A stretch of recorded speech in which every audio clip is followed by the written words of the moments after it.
Well, hi, I'm Blake Carson with Skagit Farmer Supply, and I'm a crop consultant.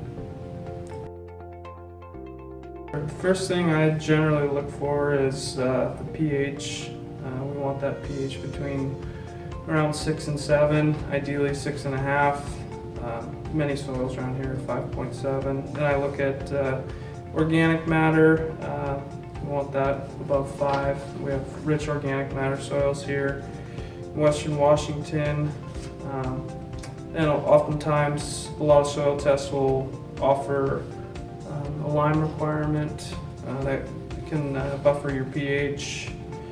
And then just basic things like phosphorus, potassium, and depending on the soil test, whether they use Bray, Morgan, Olson on their phosphorus tests, many soil tests will give you kind of a range of where you might need to be on phosphorus and your potassium.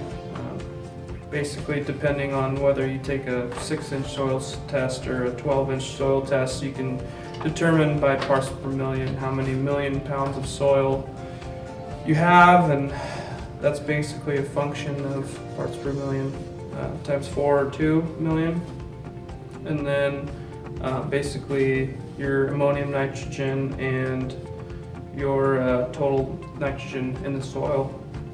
Another thing you can look at is the cation exchange capacity, which basically shows you the clay content in your soil, and with that you can kind of determine how much nitrogen your soil is able to retain. A lot of folks use urea or ammonium sulfate. That's generally the way we go with nitrogen, and phosphorus and potassium.